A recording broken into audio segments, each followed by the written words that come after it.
Lovely لنگڑی ہے تو تمہیں میری اس بیٹی سے نکاح کرنا ہوگا، تب میں اس ایک سیب کا حق تمہیں معاف کر دوں گا، ایک سیب کا حق میں تمہیں معاف کر دوں گا۔ کچھ دیر انہوں نے سوچا کہ ایک میں ایسی عورت سے نکاح کرنے والا ہوں جو چل نہیں سکتی، دیکھ نہیں سکتی، سن نہیں سکتی، بول نہیں سکتی، ہاتھوں سے کچھ پکڑ نہیں سکتی، ایسی عورت کے ساتھ مجھے زندگی بھر عمر گزارنی ہے، اس کے ساتھ رہنا ہے، کیا کروں؟ اور قیامت پر، آخرت پر نظر ڈالی کہ دنیا تو ختم ہونے والی ہے، جوانی جو اللہ نے دی ہے وہ بھی ختم ہونے والی ہے، موت آنے والی ہے، کہیں اللہ تبارک و تعالیٰ ایک سیب کے بدلے میں کہیں اللہ مجھے نہ کرے کہ مجھے جہنم میں ڈال دے، تو انہوں نے اس شرط کو منظور کر لیا اور وہ شادی کے لیے راضی ہو گئے۔ آپ تھوڑی دیر غور و فکر کریں، ایک سیب کے بدلے میں کوئی انسان اپنی پوری زندگی دے سکتا ہے، 10 سال دے سکتا ہے۔ اگر آپ اور ہم سے کوئی ایک سیب کے بدلے میں 10-20 روپے مانگ لے تو ہم نہیں دیں گے، کیونکہ سیب کی قیمت اتنی نہیں ہے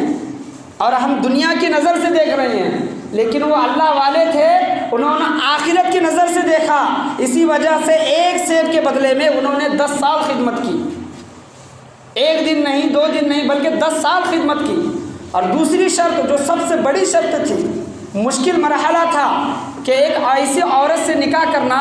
جو پوری طرح سے معذور ہے، چل نہیں سکتی، پھر نہیں سکتی، بول نہیں سکتی، کچھ اٹھا نہیں سکتی، سن نہیں سکتی،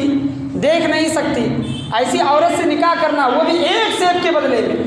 تو یہ ہوتے ہیں اللہ تبارک و تعالیٰ کے عادات و اخلاق، اللہ تبارک و تعالیٰ کے ولیوں کے عادات و اخلاق، تقویٰ و پرہیزگاری، کہ ایک سیب کے بدلے میں اپنی زندگی کے قیمتی 10 سال دے دیے انہوں نے۔ اور دوسری شرط یہ کہ ایک ایسی عورت سے نکاح کرنا ہے جس کا بوجھ ہمیں زندگی بھر اٹھانا ہے، تو وہ راضی ہو گئے۔ اور جب نکاح ہوا اور جب اپنے کمرے میں پہنچے تو دیکھتے ہیں کہ ایک ایسی عورت بیٹھی ہے، حسین و جمیل، گویا 14ویں رات کا چاند ہو، اتنی خوبصورت، اتنی حسین و جمیل، پیر بھی صحیح سلامت، ہاتھ بھی صحیح سلامت، آنکھوں سے دیکھ بھی رہی ہے، سن بھی رہی ہے، بول بھی رہی ہے، تمام اعضاء صحیح و سلامت ہیں۔ تو حضور غوث اعظم رضی اللہ تعالیٰ عنہ کے ابا جان جو تھے وہ مطلب شک میں پڑ گئے، کہیں میں دوسرے کمرے میں نہیں چلا گیا غلطی سے، تو وہ واپس آئے اور اس باغ کے مالک سے ملے اور کہنے لگے کہ آپ نے اپنی بیٹی کی جو نشانیاں بیان کیے تھے وہ تو نشانیاں اس عورت کے اندر، جو کمرے میں عورت ہے اس کے اندر نہیں دکھائی دیتے۔ تو وہ خوش ہوئے اور کہنے لگے، مسکرا کر کہنے لگے کہ بیٹا وہ جو پاک دامن جو عورت اس کمرے میں جو بیٹھی ہے وہ میری ہی بیٹی ہے، میں نے جو اس کی نشانیاں جو بیان کی وہ دنیاوی نشانیاں نہیں تھیں، بلکہ اللہ تبارک و تعالیٰ کے خوف سے اس کا حال، میری بیٹی کا حال یہ تھا کہ میری بیٹی نے اپنی آنکھوں سے کبھی غلط چیز نہیں دیکھی، اپنی زبان سے کبھی بھی گناہ کے الفاظ نہیں نکالے، اپنے کانوں سے کبھی گناہ کے لفظ الفاظ نہیں سنے، کبھی بھی اپنے قدم گناہ کی طرف نہیں لے کر گئے، اپنے ہاتھوں سے میری بیٹی نے کبھی بھی گناہ نہیں کیا، یہ علامتیں اس کے اندر تھی۔ اسی وجہ سے میں تجھے آزمانا چاہتا تھا، اسی وجہ سے میں نے صرف یہ کہا کہ میری بیٹی چل نہیں سکتی، ہاتھوں سے پکڑ نہیں سکتی، آنکھوں سے دیکھ نہیں سکتی، زبان سے بول نہیں سکتی، کانوں سے سن نہیں سکتی، میں دیکھنا چاہتا تھا تو اس امتحان میں کامیاب ہوتا ہے کہ نہیں۔ سبحان اللہ۔ تو حضور سیدنا غوث الاعظم رضی اللہ تعالیٰ عنہ کے والد محترم کے تقویٰ و پرہیزگاری کا یہ حال ہے کہ ایک سیب کے بدلے میں انہوں نے 10 سال باغیچے کی خدمت کی، ایک ایسی عورت سے نکاح کرنے کا انہوں نے مطلب ارادہ کیا جو کہ انہیں بتایا نہیں گیا تھا کہ یہ عورت معذور ہے۔ بتانے کا حاصل کلام یہ ہے کہ حضور سیدنا غوث الاعظم رضی اللہ تعالیٰ عنہ مقام ولایت پر غوثوں کے غوث، ولیوں کے ولی، ولیوں کے سردار جو بنے ہیں، ان کے ماں باپ کے حالات کو دیکھیں آپ کہ حضور سیدنا غوث الاعظم رضی اللہ تعالیٰ عنہ کے ماں باپ کے حالات کے مقام اور حالات، ان کے مطلب تقویٰ و پرہیزگاری کا عالم کیا تھا۔ تو ایسے جو لوگ جو ملتے ہیں تو ان کی اولادیں ایسی پیدا ہوتی ہیں۔ آج ہم اگر کسی کا حق ماریں زندگی میں چاہے وہ اپنے سگے بھائی بہن ہوں، ہمارے رشتہ دار ہوں، یا پھر کسی سے قرض ادار وغیرہ جو بھی ہماری زندگی کے ہم معاملات ہم کرتے ہیں، ہم معاملات کرتے ہیں، اللہ کی نافرمانی کرتے ہیں، اللہ کے رسول کے نافرمانی کرتے ہیں، اور کہتے ہیں کہ ہماری زندگی میں سکون نہیں ہے۔ سکون کس طرح آئے گا جب ہم نے اللہ کی نافرمانی کی ہے؟ آج ہم رونا روتے ہیں کہ ہمارے بچے نیک نہیں ہیں، ہمارے بچے ہمارا کہنا نہیں مانتے۔ کیسے آپ کا کہنا مانیں گے جب ہم نے اللہ تبارک و تعالیٰ اور اس کے رسول کے نافرمانی کی ہے، شریعت کے مطابق ہم نے زندگی نہیں گزاری، تو بچے ہمارے کہنا کیوں کر مانیں گے؟ تو حضور سیدنا غوث الاعظم رضی اللہ تعالیٰ عنہ کے مقام ولایت کا عالم یہ ہے کہ ان کے ماں باپ کے تقوی و پرہیزگاری کو دیکھے۔ اللہ تبارک و تعالیٰ فرماتا ان اولیاءہ الا المتقون، جو اللہ کے ولی ہوتے ہیں وہ متقی اور پرہیزگار ہوتے ہیں۔ تو حضور سیدنا غوث الاعظم رضی اللہ تعالیٰ عنہ کے ماں باپ کے تقوی و پرہیزگاری کا عالم یہ تھا۔ تو ہم بھی زندگی گزاریں، اپنے بچوں کے سامنے زندگی گزاریں۔ ہم مسجد میں لوگوں کے سامنے نیک بنے پھرتے ہیں، لیکن ہم جب اپنے گھر میں جاتے ہیں تو ہمارا حال کچھ اور ہو جاتا ہے۔ ہم گھر میں ایک اور باہر ایک نظر آتے ہیں۔ اور بہت سے لوگوں نے مطلب یہ کہتے ہیں کہ ہم اپنے بچوں کو کہتے ہیں کہ پڑھو پڑھو پڑھو، لیکن ہمارے بچے پڑھتے ہی نہیں۔ ایک واقعہ میں آپ کے سامنے بیان کرنا چاہوں کہ ہمارے بچے ہمارا کہنا کیوں نہیں مانتے۔ تو ایک ٹرین میں کچھ بچے کھیل رہے تھے، لیکن ایک بچی تھی وہ پڑھ رہی تھی، کتاب پڑھ رہی تھی۔ تو وہ کھیلنے والے بچوں کے ماں باپ نے پڑھنے والی بچی کے ماں باپ سے کہا کہ آپ کی بچی پڑھ رہی ہے، آپ کی بچی پڑھ رہی ہے، ہماری بچیاں نہیں پڑھ رہی، کھیل رہی ہے، اس کی وجہ کیا ہے؟ ہم بھی کہتے ہیں اپنے بچوں کو پڑھو، آپ بھی کہہ رہی ہیں اپنے بچوں کو پڑھو، لیکن آپ کا بچہ آپ کا کہنا مان رہا ہے، ہمارے بچے ہمارا کہنا نہیں مانتے۔ تو اس بچی پڑھنے والی بچی کی ماں نے کہا کہ میری بچی اس وجہ سے پڑھتی ہے کیونکہ میں ہمیشہ میری بچی کے سامنے کتاب کھول کر بیٹھتی ہوں، ہمیشہ میں اپنے بچی کے سامنے کتاب کھول کر بیٹھتی ہوں اور پڑھتی ہوں۔ میری بچی دن بھر میرا پڑھنا دیکھتی ہے اور وہ دیکھ کر وہ خود بھی پڑھ رہی ہے۔ آپ صرف کہتے ہیں اور میں کر کے دکھا رہی ہوں، صرف بولنے سے کچھ نہیں ہوتا، کر کے دکھانا پڑتا ہے۔ ہمارا دیکھا دیکھی ہمارے بچے وہ دیکھتے ہیں اور پڑھتے ہیں۔ حضور سیدنا غوث الاعظم رضی اللہ تعالیٰ عنہ جب پیدا ہوئے اور جب مدرسے کا جانے کا جب وقت آیا، کم عمری میں 8 سال 10 سال کی عمر میں، اور استاد کے سامنے جب جا کر بیٹھے، یہ بھی واقعہ جانتے ہیں ہر کوئی لوگ، تو استاد نے کہا کہ بچے پڑھو اعوذ باللہ من الشیطان الرجیم۔ حضور غوث اعظم سے ان کے استاد نے کہا کہ بچے پڑھو اعوذ باللہ من الشیطان الرجیم۔ حضور غوث اعظم نے کہا کہ میرا یہ سبق نہیں ہے۔ تو استاد حیران، یہ بچہ تو پہلی بار مدرسے میں آیا ہے اور یہ بچہ کہتا ہے کہ میرا یہ سبق نہیں ہے۔ تو استاد پہچان گیا، بچے کو پہچانا استاد نے، اور استاد نے کہا کہ بچے تیرا جہاں سے سبق ہے وہاں سے پڑھ۔ تو حضور سیدنا غوث الاعظم رضی اللہ عنہ سورہ فاتحہ الحمدللہ سے جب ابتدا کی تو 18 پارے مکمل کر کے رکے، پڑھنا شروع کیا، پہلے پارے سے لے کر 18 پارے تک منہ زبانی حضور سیدنا غوث الاعظم نے پڑھا، اور 18واں پاروا جب ختم ہوا وہاں پر آ کر رکے۔ استاد پریشان کہ بچہ تو پہلی بار آیا ہے، 8-10 سال کی عمر معلوم ہوتی ہے، اور اس بچے کو 18 پارے منہ زبانی حفظ کس طرح یاد ہیں؟ بچے سے پوچھا، استاد نے بچے سے پوچھا کہ اے بچے آگے پڑھ۔ تو حضور غوث اعظم نے کہا کہ مجھے اتنا ہی یاد ہے۔ تو استاد نے کہا کہ بچے تو پہلی بار مدرسے میں آیا ہے، عربی میں آیا ہے، مدرسے میں آیا ہے، اور تو کہیں سے پڑھا بھی نہیں، میں ہی تیرا پہلا استاد ہوں، پہلا مدرسے میں آیا ہے، اور تجھے 18 پارے یاد ہے، کس طرح؟ تو حضور سیدنا غوث الاعظم نے کہا کہ میری امی جان وہ نیک اور پارسا عورت جو کبھی گناہ کی طرف ان کے پیر نہیں گئے، اپنے ہاتھوں سے کبھی گناہ نہیں کیا، اپنے کانوں سے کبھی گناہ نہیں سنا، اپنے زبان سے کبھی گناہ کے الفاظ نہیں نکالے، اپنے آنکھوں سے کبھی گناہ ہوتا ہوا نہیں دیکھا، وہ عورت حضور سیدنا غوث الاعظم رضی اللہ تعالیٰ عنہ کی ماں، ان کے متعلق حضور غوث اعظم کہتے ہیں کہ میری ماں 18 پارے کی حافظہ ہے، میری ماں 18 پارے کی حافظہ ہے، میری ماں مجھے جب بھی دودھ پلاتی قرآن کی تلاوت کرتے ہوئے، اور روزانہ میری ماں 18 پارے تلاوت کیا کرتی تھی۔ میں جب پیٹ میں تھا، میری ماں کے پیٹ میں تھا، میری ماں کے وہ قرآن کو میں نے سماعت فرمایا، سنا، 18 پارے میں روزانہ سنا کرتا تھا۔ اور کبھی بھی 18 پارے پڑھے بغیر میری ماں نے مجھے دودھ نہیں پلایا۔ تو حضور غوث اعظم کہتے ہیں کہ میں نے اپنی ماں کی پیٹ میں 18 پارے سن کر وہ 18 پارے میں نے پیٹ ہی میں حفظ فرما لیے۔ سبحان اللہ۔ تو یہ حضور سیدنا غوث الاعظم رضی اللہ تعالیٰ عنہ کا مقام کا عالم ہے کہ ان کی ماں 18 پارے کی حافظہ ہے اور اپنے بچے کو دودھ پلانا ہوتا ہے تو 18 پارے پڑھے بغیر دودھ نہیں پلاتی۔ تو ایسے کے بچے ایسے پیدا ہوتے ہیں۔ آج ہمارا حال کیا ہے؟ آج کوئی عورت پریگننٹ ہے تو ٹی وی دیکھتی ہے، سیریلز دیکھتی ہے، لڑائی جھگڑا جو کچھ بھی معاملات ہے گناہ کے، شریعت کے خلاف کے جو کام ہے وہ دیکھتی ہے، بچے پر وہی اثر ہوتا ہے، وہی اثر ہوتا ہے۔ ٹیپو سلطان رحمۃ اللہ علیہ جو کہ اللہ ولی صفت انسان تھے، انہوں نے شیر کو چیرا، اپنے ہاتھوں سے شیر کے منہ کو چیرا۔ جب ان کی ماں سے پوچھا گیا کہ حضرت ٹیپو سلطان رحمۃ اللہ علیہ کے اندر اتنی طاقت کیسی آئی، تو ان کی ماں نے کہا کہ میں نے اپنے بچے کو جب بھی دودھ پلایا ہے وضو کر کے دودھ پلایا ہے، اسی وجہ سے میرے بیٹے کے اندر اتنی طاقت ہے۔ وضو کی اتنی اہمیت ہے، وضو کی باوضو رہنا بہت بڑا عمل ہے۔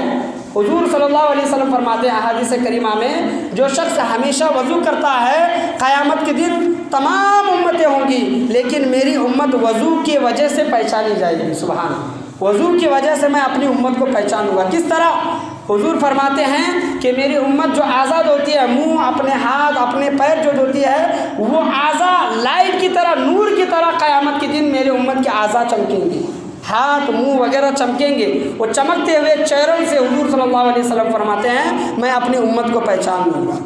جب تک بندہ وضو میں رہتا ہے تو اللہ کے نیک فرشتے اس کے نامہ اعمال میں نیکیاں لکھتے رہتے ہیں جب تک وہ وضو میں ہے۔ تو وضو میں رہنا، اور جو مائیں وضو میں رہتی ہیں اور اپنے بچوں کو دودھ پلاتی ہے ان کے بچے آگے چل کر نیک اور صالح انسان بنتے ہیں۔ اور اسی طرح بابا فرید الدین گنج شکر رحمۃ اللہ علیہ، یہ جملہ میں ہمیشہ آپ کے سامنے بیان کرتا ہوں، آپ بھی اپنے گھر والوں کو یہ چیزیں بتائیں۔ حضور بابا فرید الدین گنج شکر رحمۃ اللہ علیہ اپنی ماں سے کہتے ہیں کہ امی جان، یہ ہمیشہ میں یہ جملہ کہتا ہوں، امی جان جب سے میں نے اپنے ہوش سنبھالا ہوں،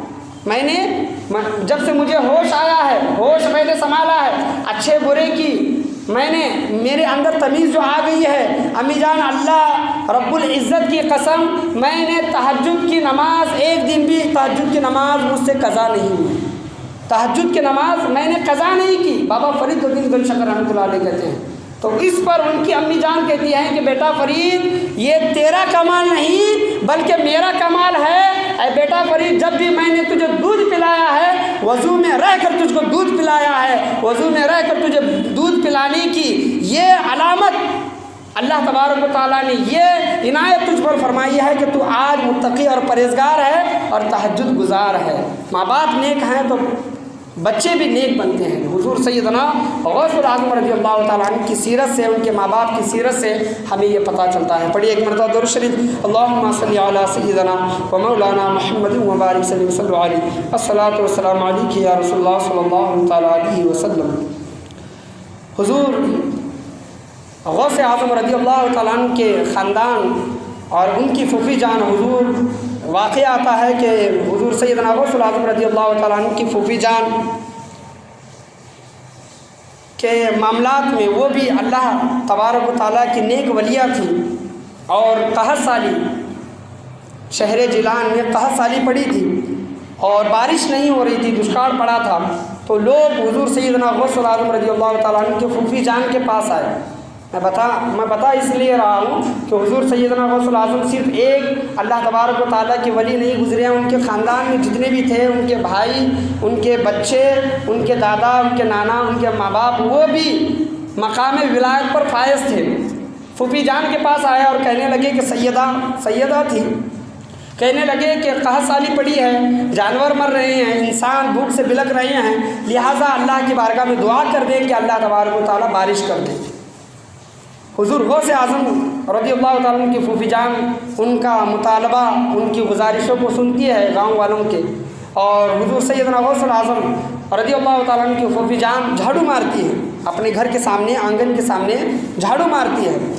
جھاڑو مارنے کے بعد اللہ کی بارگاہ میں ہاتھ اٹھا کر دعا کرتی ہے کہ اے باری تعالیٰ تیری بندی نے جھاڑو مار دیا ہے، تو چھڑکاؤ کر دے۔ سبحان اللہ، تیری بندی نے جھاڑو مار دیا تو چھڑکاؤ کر دے۔ تو اللہ تبارک و تعالیٰ کی عزت کی قسم لوگ کہتے ہیں کہ اتنی بارش ہوئی کہ لوگ اپنے گھروں کو بھیگتے ہوئے گئے، تو وہ مستجیب الدعوات تھے ان کے گھر والے، حضور سیدنا غوث الاعظم رضی اللہ تعالیٰ عنہ ہو یا پھر ان کے گھر والے ہوں، تمام کے تمام مقام ولایت پر فائز تھے۔ اور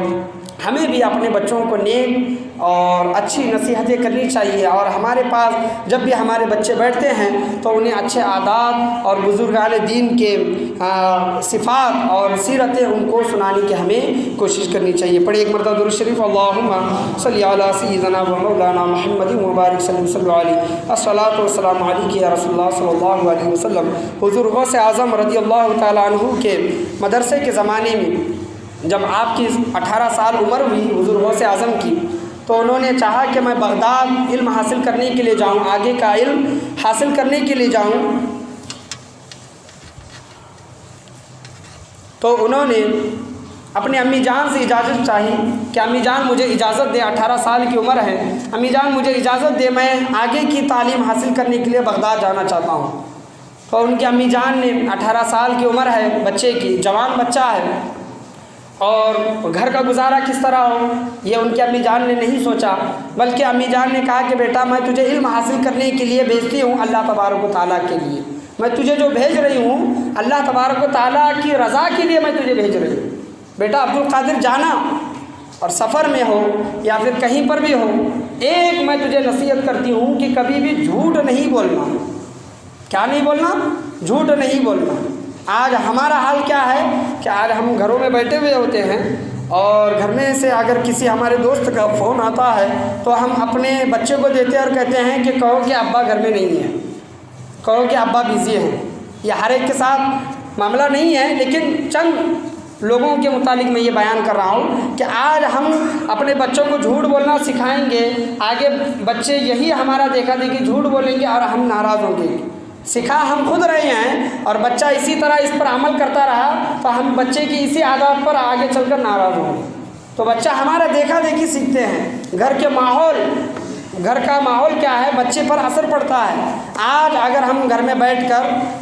ٹی وی دیکھ رہے ہیں اور غلط چیزیں دیکھ رہے ہیں، اور ہمارا بچہ ہمارے ساتھ میں بیٹھ کر دیکھ رہا ہے، تو وہ بچہ ذمہ دار نہیں ہے، سب سے پہلے ہم ذمہ دار ہیں، بچے کو برائی کے راستے پر لے کر آنے والے۔ تو جو کچھ بھی گھر میں معاملات ہوں، ہم بیوی سے بات کر رہے ہیں تو محبت سے بات کریں، لڑائی جھگڑا نیچا دکھا کر بات نہ کریں۔ اگر ہم اپنی بیوی سے ایک دم بد کلامی کر رہے ہیں، نیچا دکھا کر بات کر رہے ہیں، تو بچہ وہ ہمارا دیکھے گا اور اپنی ماں سے اسی طرح کا رویہ اختیار کرے گا۔ تو حضور غوث اعظم رضی اللہ تعالیٰ عنہ کی ماں کہتی ہے کہ بیٹا جانا، راستے میں ہو، سفر میں ہو، کہیں پر بھی ہو، زندگی کی کیسے بھی کٹھن مرحلہ کیوں نہ آئے، کبھی بھی تو جھوٹ نہیں بولنا۔ اور حضور سیدنا غوث اعظم چلنے لگے سفر میں۔ وہ وقت، وہ زمانہ ایسا تھا کہ ڈاکو لوگ لوٹ لیا کرتے تھے، ڈکیتی کیا کرتے تھے، تمام لوگ ڈاکو قافلے پر ٹوٹ پڑے اور ہر ایک کو لوٹنا شروع کر دیا۔ اور حضور غوث اعظم رضی اللہ عنہ ابھی چھوٹے 18 سال کے معصوم بچے تھے۔ ایک ڈاکو ان کے پاس آیا اور کہنے لگا کہ بیٹا تیرے پاس کچھ ہے؟ تو ان کی ماں نے، حضرت غوث اعظم کی ماں نے ان کے دائیں سائڈ کے پسلی کے پاس ایک کرتے کے اندر سی کر 40 اشرفیہ رکھے تھے، 40 دینار، اور چھپا کر رکھے تھے۔ وہ ایسی جگہ رکھے تھے کہ کسی کی بھی نظر اس پر نہیں پڑ سکتی تھی، سوائے غوث اعظم رضی اللہ تعالیٰ عنہ کے علاوہ کسی کو معلوم نہیں تھا کہ یہاں پر اشرفیہ ہے، دینار ہیں۔ تو ڈاکو آ کر پوچھا تو حضور غوث اعظم نے کہا کہ ہاں میرے پاس 40 دینار ہے۔ تو تلاشی تو لے چکا تھا وہ، تلاشی لینے کے بعد پوچھا تو کہنے لگے کہ 40 دینار ہے۔ تو وہ ڈاکو سمجھا کہ بچہ مذاق کرتا ہے۔ دوسرا ڈاکو آیا، تیسرا ڈاکو آیا، پوچھا تو حضور غوث اعظم نے یہی جواب دیا، اور تمام قافلے کو جب لوٹ لیا اور پورا سامان اپنے سردار کے سامنے رکھا اور سامان پیش کرنے لگے، تو سردار نے اپنے غلاموں سے جو ان کے ساتھی تھے ان سے پوچھا کہ کسی کے پاس مال تو نہیں رہ گیا؟ ڈاکوؤں کے سردار پوچھنے کی وجہ سے 3 لوگوں نے کہا کہ ایک بچہ ہے قافلے میں، وہ کہتا ہے کہ میرے پاس 40 دینار ہیں، اور ہم نے اس کو یہ سمجھ کر چھوڑ دیا کہ وہ مذاق کرتا ہے۔ تو سردار بھی اس بچے کے پاس آیا اور کہنے لگا کہ تمہارے پاس کچھ دینار وغیرہ مال ہے؟ تو حضور غوث اعظم نے کہا کہ ہاں میرے پاس مال ہے، تو دکھاؤ۔ تو حضور غوث اعظم نے کہا کہ میری ماں نے قمیض میں اس سائیڈ میں سل کر وہ اشرفیاں ڈالی ہیں، دینار ڈالے ہیں۔ تو جب اس قمیض کو کھولا گیا جہاں پر وہ ٹانکے ڈالے گئے تھے تو صحیح میں وہاں پر 40 دینار تھے۔ تو سردار حیران اور پریشان، اور کہتا ہے کہ بچے،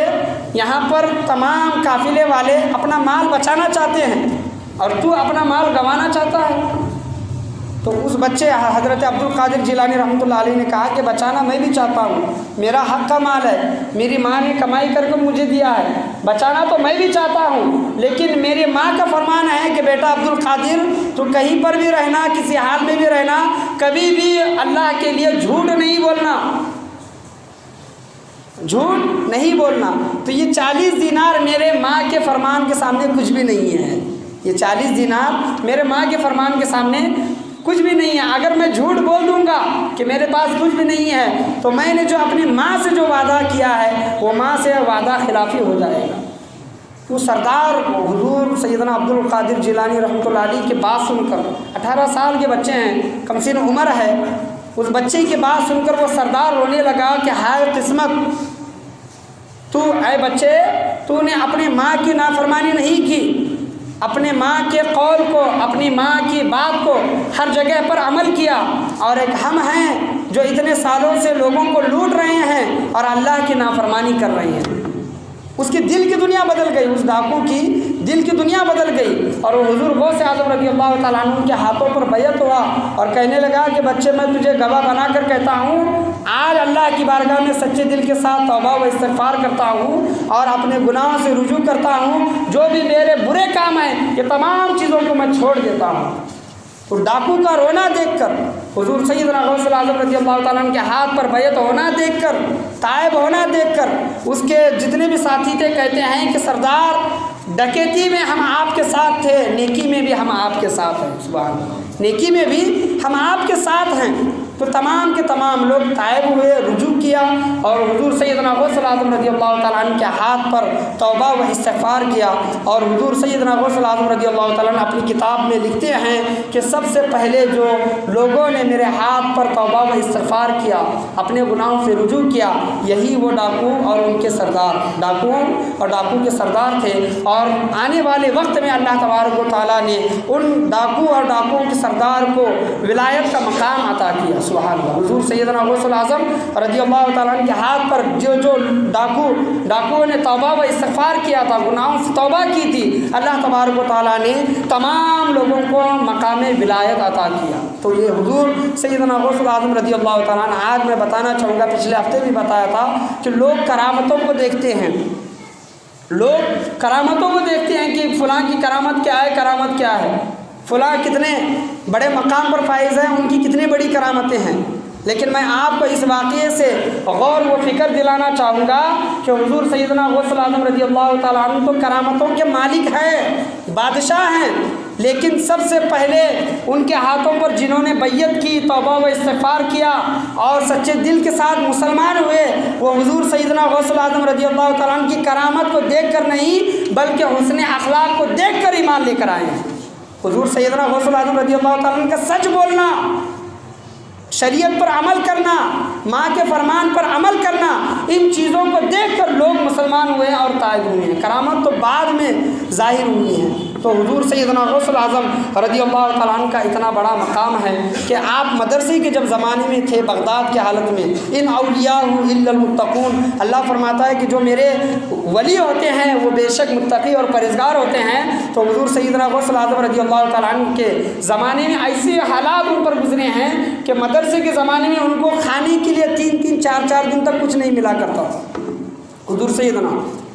اور حضور سیدنا غوث اعظم مدرسے کا غلہ جمع کرنے کے لیے جب باہر جاتے مدرسے کے بچوں کے ساتھ، کسی اللہ والے نے حضور غوث اعظم کو دیکھا اور حضور غوث اعظم سے کہنے لگا کہ بچے،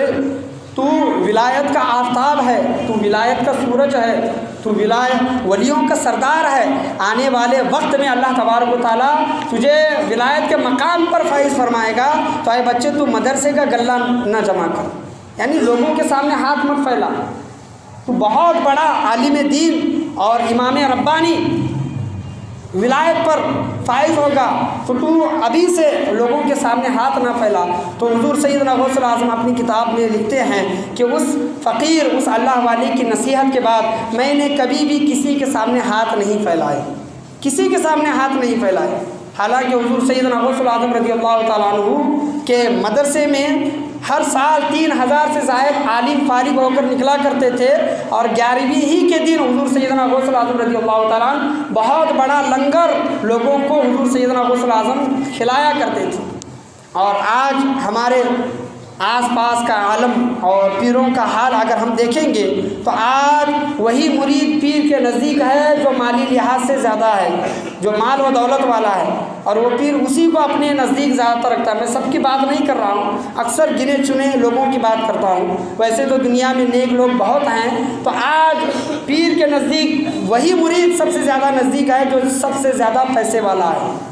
سب سے زیادہ پیسے والا ہے۔ جو غریب ہے اس کا حال بھی نہیں پوچھتے، اور جو امیر ہے اس کے گھر جانا، اس کی دعوت کو قبول کرنا، غریب کی دعوت کو قبول نہ کرنا، یہ شریعت کے خلاف ہے اور یہ ولیوں کے طریقت کے خلاف ہے۔ پڑھیے ایک مرتبہ درود شریف، اللہم صلی علی سیدنا و مولانا محمد وبارک وسلم علیہ، الصلاۃ والسلام علیک یا رسول اللہ صلی اللہ تعالیٰ علیہ وسلم۔ تو پیر کا جو حال ہونا چاہیے، پیر و مرشد کا حال، چاہے مرید غریب ہو یا پھر امیر ہو، کالا ہو یا پھر گورا ہو، اچھے کپڑے پہننے والا ہو یا پھر سادے کپڑے پہننے والا ہو، تمام مریدوں پر ایک ہی نظر رکھے۔ جس طرح سامنے والے مرید پر نظر ہے اسی طرح آخری والے مرید پر بھی نظر رکھیں۔ اللہ تبارک و تعالیٰ سے میں یہی دعا کرنا چاہوں گا کہ اللہ تبارک و تعالیٰ ہم تمام لوگوں کو حضور سیدنا غوث الاعظم رضی اللہ تعالیٰ عنہ کی سیرت کو اپنانے کی توفیق و رفیق عطا فرمائے۔ غوث اعظم رضی اللہ تعالیٰ عنہ کے ماں باپ کا حال کیا تھا، ان کی سیرت کیا تھی، اور ویسوں کے بچے کس طرح پیدا ہوتے ہیں اور کس مقام پر پہنچتے ہیں، ان تمام چیزوں کا اللہ تبارک و تعالیٰ ہمیں پڑھنے کی توفیق و رفیق عطا فرمائے اور ہمیں